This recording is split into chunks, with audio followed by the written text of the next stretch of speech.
So what do you want me to say? Because honestly, I don't think you came here to listen to me speak. I've succumbed to the concept that everybody's got a fallacy. I'm just too deaf and dumb to know reality. At a young age, I recognized this hate. Blind as a fool, I remember in school I just got done pledging to my flag as I sit in silence in the back of the class. The teacher goes through the attendance and says, Abdi. Not Abdurrahman, not Abdurrahim, or even Abdullahi, just Abdi. You should have seen the look on my face. She can't understand the language and she managed to call us slaves. But I was young and afraid, so I chose not to be responsive. Then she continued on with the attendance and got to Muhammad. Then Muhammad. No response, dead silence. But then she's reminded, Big Mo, Little Mo, Tall Mo, Slow Mo, and I forgot your nickname Mo, but we all know. And I'm thinking, what the do you know? And she goes, I know it was your people that blew up the world trade. So every time I see a towelhead that prays the way you pray, I'm reminded of that day. I'm not racist. All I am is afraid.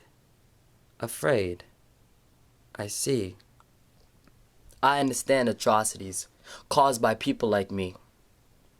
So let me start with apologies for those inhumane 19 so you don't constantly blame me. See, to talk about that day makes it hard for me to speak, but had I known the noose around my neck caused by the angry mob to lynch people like me, I'd have cried more publicly. But I've hid my tears because I know freedom ain't free. Maybe I'm the one that needs to understand. I mean, what type of country would take the actions of a few and blame it on whole civilization? I mean, thank God we don't live in that nation.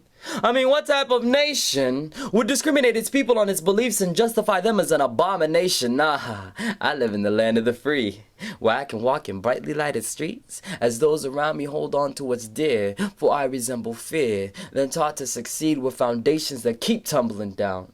In school, they teach us to be outspoken, but that's not what I'm shown. I fear if I speak out, I'll be the next on the no-fly zone. And I got a little cousin, he's on the same list, he's only 8 years old. He's probably a terrorist, I mean, what do I know?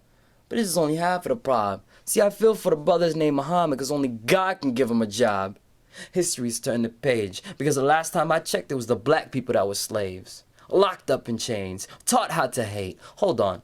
That sounds a lot like today. See, back in the day, some blacks were paid to help destroy the rest of the race. Now most black people feel like they never been in the slave trade. But at first it was the American Indian that got chased. But you're not American Indian, so you ain't gotta be afraid.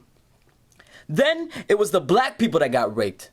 But you're not black, so you're okay. Then it was the Jewish people that got annihilated. But you're not Jewish, so I guess you're okay. Now it's the Muslims that are slaves. But you're not Muslim, so what can you say? Until you have something to lose. See, I fought for this country and still got condemned. Find myself marching with people who hated me, yet I managed to call them my friend. See, at first they would ask me questions like, if we went to war today, would you shoot us or shoot them? And such radical quotes are usually taken as a joke, but how long can a joke go before you start to think, is this the only thing they know? I found myself at an airport fall victim by law to the so-called random check. They can see it on my ID that I've earned my stripes of respect, yet they still give me the full frisk and say thank you for serving my country and expect me to take that as a compliment. At what degree do we get lost? They say you can be free, just don't build a mosque. But if you really badly want to, it's okay, just reject the Quran. I mean, we can't understand it, so it's gotta be all wrong. Here's a solution. We'll have a bonfire, hold hands, and sing songs, and we'll all just get along.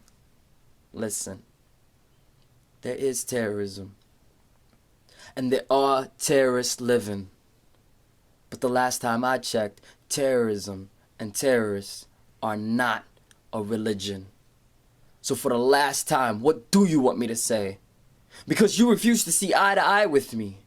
If you want to know the truth, look at the foundations of my belief. In one dialogue, you'll hear it in my greeting. Upon you, I wish salam, which means peace.